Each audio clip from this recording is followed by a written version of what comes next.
9 days after my wedding, I drove to Willow Haven expecting an ordinary morning.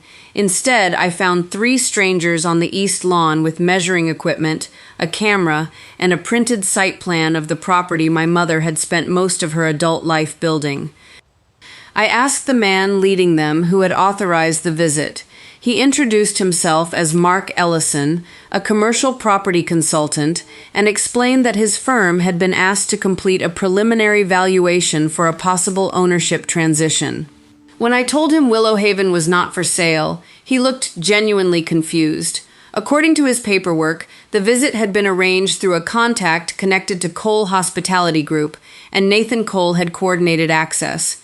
Nathan was my husband. We had been married for 9 days. I asked what his firm had received: an older valuation, a site plan, occupancy figures, and a rough revenue range. No one, Mark said, had represented a sale as final. The assignment was exploratory. That distinction did not answer the question that mattered to me. Nathan had no ownership interest in Willow Haven and no authority to begin even an exploratory sales process for me. I asked the team to stop until they heard directly from me. Mark apologized and gave me his card. I believed he had been sent there in good faith. The problem was not the consultant. It was the name he had given me. My name is Laura Bennett. I was 36 then, a physical therapist, and Willow Haven had been part of my life since childhood. My mother, Denise, started it with 12 rooms outside Richmond and expanded it into a 52-room assisted living residence. By the time she died, 43 people lived there. Mom understood payroll, maintenance, and insurance, but she believed the numbers existed to support the people, not the other way around. When she left Willow Haven to me, I knew I had inherited both an asset and a responsibility. I knew the residents, their families, and many employees who had worked beside her for years. Nathan knew all of that. For most of our relationship, his lack of interest in Willow Haven's financial value had been one reason I trusted him. He never asked what it was worth or suggested I sell it. When I complained about repairs or staffing, he listened because it mattered to me. I took that as evidence that he saw Willow Haven as part of my life, not a number waiting to become cash. His mother had always been harder to read.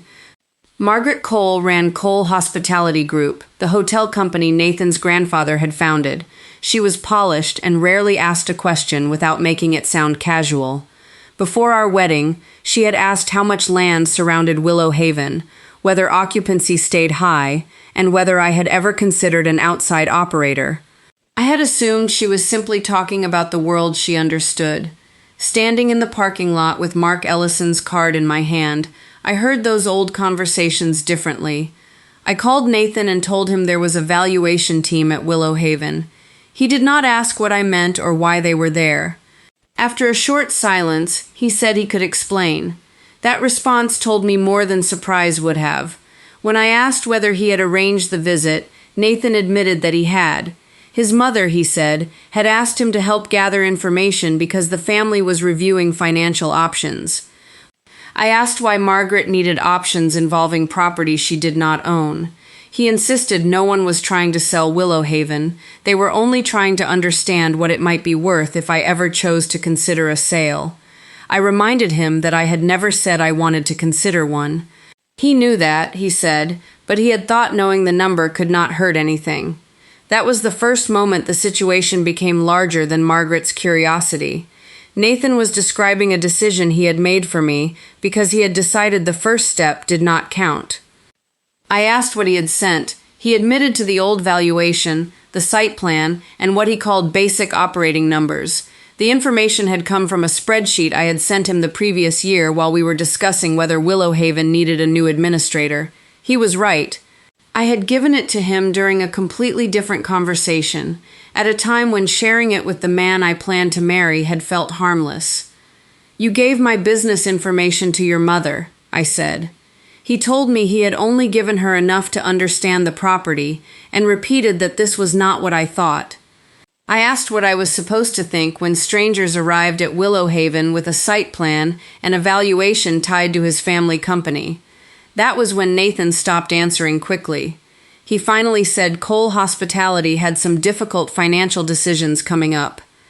He would not explain them fully over the phone. I wanted every answer immediately, but people who are frightened of telling the truth often give you only enough of it to control your reaction. If I pushed while he was still deciding what to admit, I might learn less rather than more. I told him we would talk that evening. Before leaving Willow Haven, I checked one thing for myself. The administrator confirmed that no one on staff had requested a valuation. The consultants had been allowed onto the property because Nathan had called ahead and said I knew they were coming. That changed the meaning of what he had done. He had not merely answered one of his mother's questions or forwarded an old spreadsheet. He had used my name to make the process look authorized. On the drive home, I thought about our wedding. 9 days earlier, Nathan had stood across from me in the garden behind a historic inn and promised there would never be anything in his life I had to discover from someone else. I had believed him. Now I was trying to work out how long Margaret had been studying Willow Haven and how long Nathan had been helping her. He came home a little after 6. I had Mark's card, the old valuation, and the email confirming Nathan's call to Willow Haven on the kitchen table. He took one look at them and said he should have told me. Nathan tried to separate his intentions from what had happened. He said he had introduced his mother to the consultant but had not expected anyone to visit the property yet. When I pointed out that he had told Willow Haven I approved the visit, he said he had only wanted to avoid confusing the staff. They work for me, I told him. If strangers want access to this property, they're supposed to check with me. He did not argue. I asked how long Margaret had been asking about Willow Haven. Nathan said a few weeks. I asked whether that meant before the wedding or after it. He looked at me for several seconds before admitting it had started before. How long before? 3 or 4 weeks, maybe. 3 or 4 weeks before our wedding, Nathan and I had been finalizing the guest list, meeting the photographer, and talking about the life we were about to start. While I was thinking about the family we were becoming, his mother had already been asking questions about the property my mother left me. I asked why he had never told me.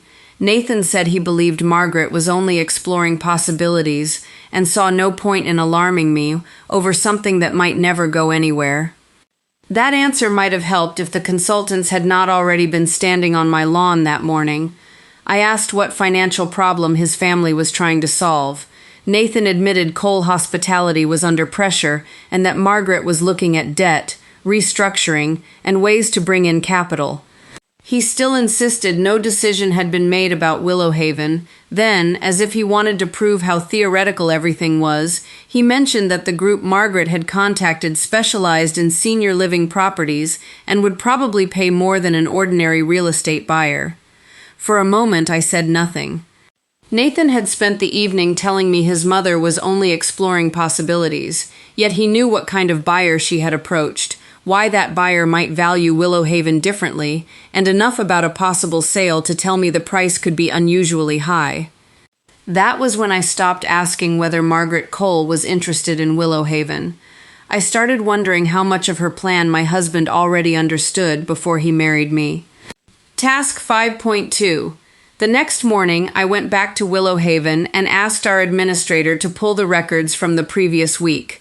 I wanted to know who had requested information, what had been sent, and whether anyone besides Nathan had represented themselves as speaking for me.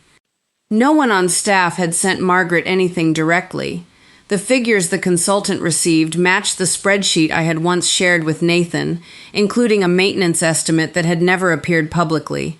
There was also an email from him asking for an updated floor plan. He had said it was for family financial planning and that I knew about the request. That phrase made the situation sound ordinary enough that most people would never ask whose family or whose finances were actually being planned.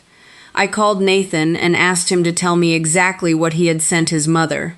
This time he admitted there had been conversations about Willow Haven's revenue and whether the property carried debt.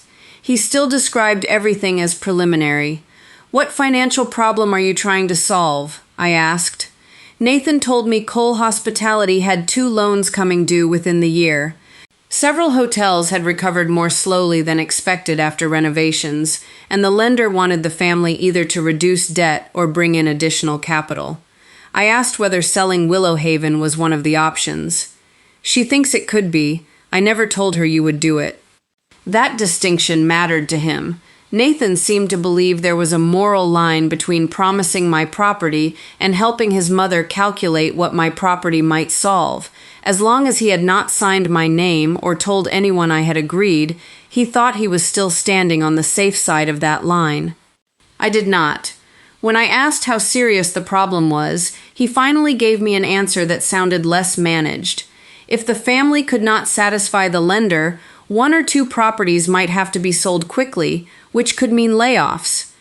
Nathan had grown up hearing that keeping the company together was the responsibility of every generation that inherited it. For the first time, I understood why Margaret was moving so aggressively. Understanding did not make me more willing to give her Willow Haven. It made the pressure more complicated. Now there were employees, lenders, and a family business Nathan had spent his life being taught to protect. That was exactly the kind of situation in which someone else's boundary could be turned into a moral failure. I asked whether Margaret had told him to convince me to sell. Nathan said no too quickly, then corrected himself. She wanted him to help me understand why a sale might make sense. To Nathan, apparently, that was different. I ended the call without arguing. Confronting Margaret while she believed I was completely opposed would probably produce the safest version of the truth. If I wanted to know what she actually expected from Willow Haven, I needed to give her a reason to show me. That afternoon, I called her and said I was willing to hear what she had in mind, provided the residents were protected. Margaret sounded relieved. She said she was glad I was being practical. In Margaret's language, practical seemed to mean willing to discuss what she had already decided made sense. She invited me to meet her the next day at the Cole Richmond, one of the company's older hotels. A small conference room had been prepared with financial projections and a presentation from the senior living group behind the valuation. Margaret began by talking about Willow Haven, not Cole Hospitality. She said the residence was respected, occupancy was strong, and the property would eventually need major capital improvements. An institutional owner, she argued, could fund those improvements more easily than an individual owner. Parts of it were true, which made the conversation more dangerous than a simple demand. I told her my concern was continuity for the residents. Margaret was ready for that question. The interested group had experience with assisted living and had indicated it would consider keeping the existing administrator and most of the staff. She described a sale as a way for me to protect what my mother had built without carrying the financial burden forever. Then she told me the estimated price range. I had never given Margaret the updated numbers behind that estimate. When I asked how she had arrived at it, she mentioned occupancy, acreage, operating margins, and an upcoming maintenance expense that had been discussed internally only months earlier. That was when I knew Nathan had shared more than the old valuation he had admitted to. I kept my reaction to myself and asked what she expected would happen to the sale proceeds. Margaret said the money would be mine, and no one could force me to use it for Cole Hospitality. But once Willow Haven became liquid assets, Nathan and I would have more options as a married couple. The meaning was simple. She believed I would be easier to persuade after the property became cash. I asked what Cole Hospitality actually needed. Margaret opened another section of the presentation. The company was trying to avoid selling 2 hotels under pressure, and several $1 million in new capital would strengthen its negotiations with the lender. She spoke about longtime employees and Nathan's grandfather, who had started the business with almost nothing. Jobs were real, and so was Nathan's attachment to the company, but none of that explained why Willow Haven had been placed inside their financial planning without my permission. Then I noticed a line near the bottom of one projection labeled Strategic Reserve. The amount was too large to be ordinary working capital. When I asked what it was for, Margaret explained that a resort property outside Charlottesville had become available at a favorable price. Cole Hospitality, she said, could not think only about survival. Until then, Margaret had framed a possible sale of Willow Haven as a painful but necessary way to save jobs and preserve a family company. Yet part of the plan assumed there would still be enough capital left to pursue another property. You want me to consider selling what my mother built so your company can pay down debt and buy another hotel. Margaret said I was oversimplifying. I would be exchanging one asset for another form of wealth while helping the family I had married into. That phrase landed harder than I expected. The family I had married into. I asked when she had first begun discussing Willow Haven with Nathan. Margaret said she did not remember the exact date. I reminded her I had been married for less than 2 weeks, so the range was not very large. She smiled. Nathan worries about everyone. I asked questions. He answered them. Before the wedding? He was already going to be your husband. It was not a direct answer, but it told me what I needed to know. To Margaret, the wedding had not created a boundary around Nathan and me. It had created an opening. Once I became his wife, the resources attached to my life had become relevant to problems that existed in his family long before I joined it. I asked whether she would still recommend selling Willow Haven if Cole Hospitality were not in financial trouble. She returned to capital improvements and professional management. What she could not explain was why those concerns had become urgent at exactly the moment her lender wanted millions of dollars. I thanked her for showing me the proposal and said I needed time to think. Margaret seemed to take that as progress. Before I left, she told me not to let emotion keep me from making a smart decision. My mother, she said, had built something valuable, and recognizing its value did not dishonor her. On the drive home, I kept thinking about that word. Margaret saw value and immediately converted it into a price, then into debt reduction, then into the next hotel she wanted to buy. My mother had taught me that Willow Haven still had to survive on numbers. What bothered me was the assumption that because something could be sold profitably, selling it had become the rational choice.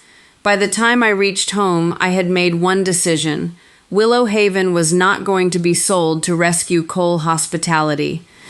I also knew I could no longer accept Nathan's explanation that his mother had merely asked a few questions. She had a consultant, operating information, a price range, a debt plan, and a projected use for the proceeds.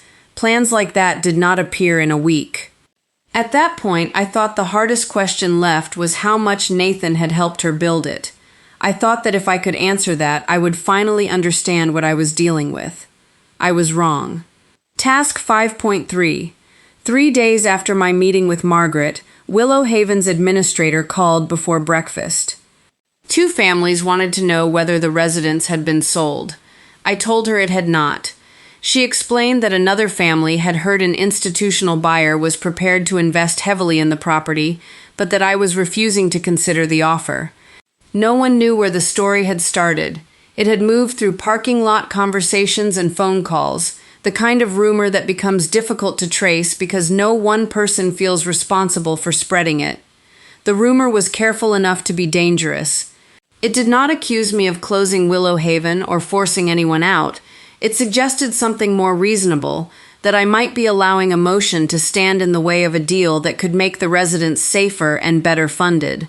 By noon, 4 families had called. One asked whether the building needed more repairs than they had been told. Another wanted to know whether a larger operator could guarantee more staffing. The questions were not hostile. Margaret had taken facts that were true and placed them inside a story that made my refusal look irresponsible. I understood that protecting Willow Haven required more than saying no to a sale. I had to protect the trust of the people who lived there. I called Nathan and told him what was happening. He sounded genuinely surprised and promised to tell his mother to stop discussing Willow Haven with anyone. I told him I needed that done that day. By evening, Nathan said Margaret denied speaking to any resident family directly. She believed people were simply asking reasonable questions after hearing there had been an appraisal. I asked how they were supposed to have heard about an appraisal I had never announced. Nathan had no answer. Instead, he explained that Cole Hospitality's lender had moved up a review meeting and Margaret was under more pressure than he had realized. I reminded him that I had asked for one thing: make it clear that Willow Haven was not part of her rescue plan. He said he was trying. That word had followed Nathan through most of his adult life. He tried to keep his mother calm, tried to protect the company, tried to avoid hurting me. What I was beginning to understand was that trying often meant delaying a choice until someone else absorbed the consequences. The next morning, Willow Haven's administrator suggested a meeting for residents and their families. I agreed, but before it happened, I wanted one question answered. When had Nathan's family first begun treating Willow Haven as potential capital? I asked him for a complete timeline. He said the first serious conversation had happened about a month before the wedding, when Margaret mentioned that the company might need new capital and asked whether Willow Haven carried debt.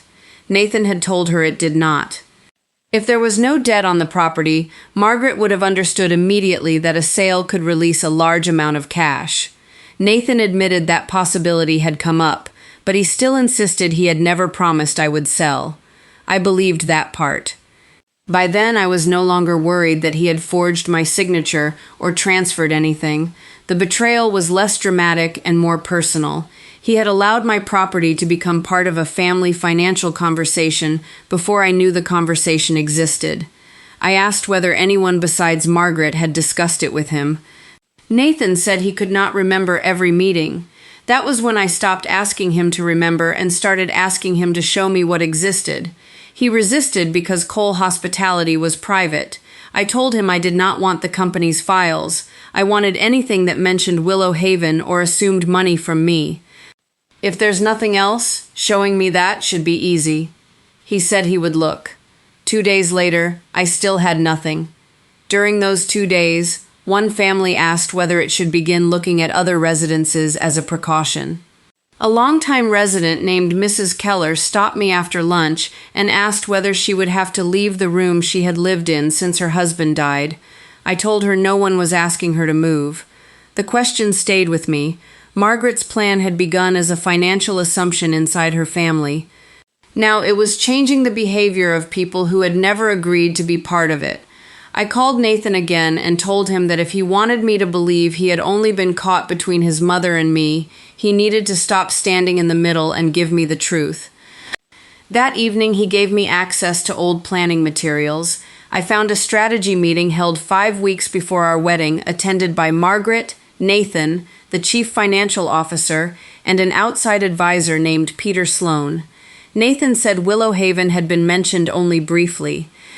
I called Peter the next morning and asked whether my property had been discussed at that meeting. He told me the company had reviewed several possible sources of capital if refinancing became difficult.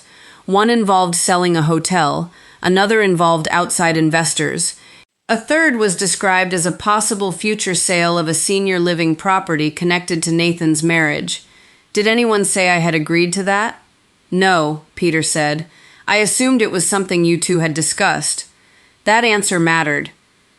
Professionals inside the company had been allowed to believe Nathan and I had already discussed using Willow Haven, while Nathan sat in the room and did not correct them. When I confronted him with Peter's account, Nathan said he had been uncomfortable and had told Margaret not to count on anything. But he had stayed in the meeting. He had not called me. He had not told the others that Willow Haven was mine and that I had never discussed selling it. Once again, his defense depended on everything he had not technically done. I told him I wanted the full materials from that meeting. He brought them over the following afternoon. There were projections for selling one hotel, bringing in an investor, and restructuring debt. Near the end was a section titled Family Capital Scenarios. Willow Haven appeared on the second page as a potential senior living liquidity event after Nathan's marriage. The language was cautious. It did not claim I had agreed or pretend Nathan had authority. Everyone involved could later describe it as hypothetical. Then I saw Nathan's signature on the review page. The date was 26 days before our wedding. That week, Nathan and I had met with the florist, confirmed the music, and arranged a seating chart. I remembered him laughing about how complicated families could be. All that time, his family had been planning scenarios in which something my mother left me could become cash after I married him. When Nathan arrived that evening, I put the projection on the table between us. He recognized it immediately and said it was only a planning document. I told him I knew that. His signature had not sold Willow Haven or given his family legal rights. None of that answered the question that mattered. Why did you sign off on a plan that used my property as future family capital? Nathan said Margaret had been terrified the company would lose what his grandfather built. He believed there was no harm in considering every possibility as long as I still had the final decision. That was when I understood the rule he had been using to excuse himself. As long as I retained the legal power to say no, he believed he was free to help everyone else prepare for the day they would ask me to say yes. I asked what he thought would happen after the wedding. He admitted he expected to talk to me once we were settled. He thought he could explain the company's situation and ask whether I would consider a sale or some other way of helping.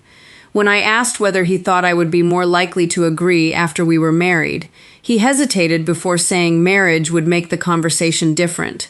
We would be making decisions as a family. There was the word again.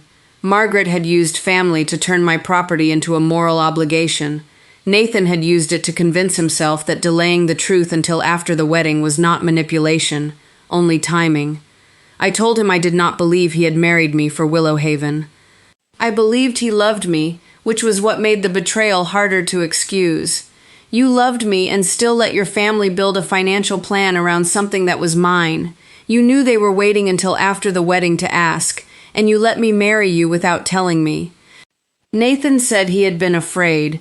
If he told me before the wedding, he thought I might see his family differently. He was also afraid Margaret would blame him if Cole Hospitality failed because he had closed off a possible source of capital. I understood the fear. What I could not accept was what he had done with it. He had protected himself from disappointing his mother by transferring the risk to me. I was the person who had been allowed to marry without knowing what was waiting on the other side of the ceremony. Nathan apologized. For the first time, he did not blame Margaret or insist nothing had really happened. He said he had made the decision himself and asked what he could do. I told him the first thing was to stop treating honesty as something he offered only after I found evidence. The second was to leave. I was not asking for a divorce that night. I was deciding that I could not keep sharing a home with someone while I was still discovering what he had concealed before we married. Nathan packed a bag and went to a hotel. The next morning, I confirmed the family meeting at Willow Haven. I had tried to keep a private betrayal from spilling into the residents' lives. That was no longer possible. Margaret had turned Willow Haven into a public question. Now I had to answer it in the place she had tried to put a price on. Task 5.4. The family meeting took place on a Thursday evening in Willow Haven's dining room. Residents sat beside their children, grandchildren, and caregivers, many of them tired of hearing different versions of a decision that had never actually been made. I began with the fact that should have been clear from the start. Willow Haven had not been sold, was not under contract, and would not change ownership without my approval. No one had been given notice to leave because no such plan existed. The relief was immediate, but families still had questions about future repairs and whether a larger operator could provide resources Willow Haven might someday need. Those concerns were real. I told them the residents would need capital over the coming years. What I rejected was the idea that another family's financial problem created an obligation for me to sell it. Margaret was sitting near the back with Nathan. When she spoke, she was composed. She said she had never told anyone Willow Haven was already sold, and insisted that her concern was whether a larger organization could provide resources the residents might eventually need. Cole Hospitality, she said, had explored many ways to strengthen its finances, and no one had intended to take anything from me. The argument was almost persuasive because it removed the ugliest part of what had happened, so I explained where the discussion had actually begun. I told the room that the appraisal had been arranged without my permission, that information from Willow Haven had been supplied by my husband, and that Cole Hospitality had considered money from a possible sale before anyone had asked me whether I wanted to sell. The issue was not whether Nathan had legal authority. He did not. The issue was why anyone had been building a financial plan around property they knew belonged to me. Margaret argued that families discuss possibilities all the time and that Nathan had only been trying to protect everyone. According to her, I was treating an exploratory discussion as if someone had tried to steal the building. Nathan answered before I did. He said the conversation had gone further than that. Before our wedding, he had given his mother operating information, helped arrange the valuation contact, attended a meeting where Willow Haven was discussed as possible future capital, and signed the planning review that included that scenario. I had known none of it. Margaret interrupted to say the document was hypothetical. Nathan agreed, then said hypothetical did not mean harmless when one person was making plans around another person's property without telling them.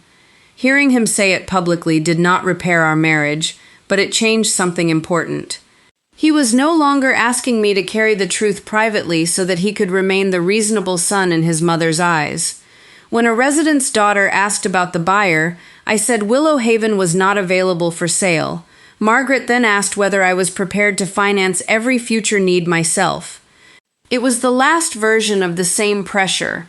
I told her I did not have to choose between selling to her preferred buyer and pretending the building would never need money. I could create a capital plan and make changes when they were actually needed. Those decisions would begin with Willow Haven's needs, not with a hotel company's debt. Within days, the senior living group confirmed it would not pursue the property without direct authorization from me. The consultant closed the valuation file, and the families received written confirmation that no ownership change was pending. Margaret did not apologize. She accused Nathan of humiliating her and choosing me over the family that had raised him. Months earlier, that kind of pressure would have sent him to me asking how to make everyone calm down. This time he handled it himself. Cole Hospitality survived, though not in the way Margaret wanted. The company sold a smaller property, gave up the Charlottesville resort opportunity, and renegotiated part of its debt. The solution cost the family control and pride, but it did not require Willow Haven. Their crisis had been real. Their belief that my mother's property should solve it had been a choice. Nathan moved into a furnished apartment about 15 minutes from our house. We were still married, but I did not know whether we would stay that way. A few weeks later, he told Margaret he would no longer participate in financing discussions involving me or Willow Haven, and removed himself from the family committee that had produced the capital projection. When she accused him of abandoning the company, he did not call me to mediate. That was one of the first pieces of evidence that meant more than an apology. I had work of my own to do. The meeting had forced me to admit that Willow Haven was stable, but stability was not the same as a plan. I had been so determined not to let anyone turn my mother's work into cash that part of me had begun treating any major change as betrayal. My mother would have hated that. Denise had expanded Willow Haven repeatedly and changed the building when care standards changed. She respected the mission enough to adapt it. So I hired an independent financial advisor with no connection to Nathan or the Cole family. We built a 5-year capital plan around Willow Haven's actual needs, and I created a resident family advisory group so people would never again learn about a major decision through rumors. Protecting what my mother left me did not mean preserving every wall exactly as she had left it. It meant protecting the reason the place existed. Nathan and I began counseling several months into our separation. I did not go because I had decided to forgive him. I went because I wanted to know whether there was enough truth left between us to make a decision without fear or guilt. During one session, Nathan said he had spent most of his life measuring good behavior by whether his mother was upset with him. He had known the conversations about Willow Haven were wrong, but because no one had forced me to sign anything yet, he kept telling himself he still had time to fix them. I told him that time had been purchased with my ignorance. He agreed. Trust returned in smaller ways than it disappeared. Nathan stopped hiding difficult conversations until he had solved them. When Cole Hospitality faced another financing problem, he told me about it without asking me to solve it. He never again called the planning document something his mother had made him sign. He called it his decision. Margaret and I did not reconcile. Eventually, our contact became limited to necessary family events. I stopped needing her to understand why she was wrong. Almost a year after the appraisal team appeared on the East Lawn, Willow Haven held its annual family picnic. That year, we also dedicated a small garden near the original 12-room building in my mother's name. I had spent weeks deciding whether to invite Nathan. In the end, I did. He arrived alone. There was no grand gesture and no speech about our marriage. He helped carry chairs, spoke with residents he already knew, and stayed out of the way when the administrator unveiled the plaque for my mother. Standing there, I remembered the valuation that had started everything. It reduced Willow Haven to land, buildings, revenue, occupancy, and a number someone might be willing to pay. All of those things were real, but they were not the whole value of the place. My mother had not left me a command never to sell. She had left me the responsibility to know why I was making the decision and whose interests I was serving when I made it. For months, I asked whether Nathan's betrayal meant every good memory had been false. Eventually, I accepted that he had loved me and betrayed my trust. Both things could be true. What mattered now was what he chose after the truth cost him something. By the time of the garden dedication, I was not ready to say our marriage had returned to normal. I no longer wanted normal. Normal had included secrets kept in the name of peace. After most people had left, Nathan helped me put away the last tables. He did not ask when he could move home or whether I had forgiven him. I was grateful for that. A second chance could not begin with pressure to declare the past finished. It had to begin with enough honesty to let the future remain uncertain. Willow Haven is still mine. More importantly, it is still doing what my mother built it to do. The east wing has since been renovated, the roof has been replaced, and some of the changes I once feared have made the residents stronger. Cole Hospitality is smaller than it was. Margaret lost the resort opportunity she wanted, but the company survived. Nathan and I continued counseling, and over time he earned back pieces of trust that I once thought were gone permanently.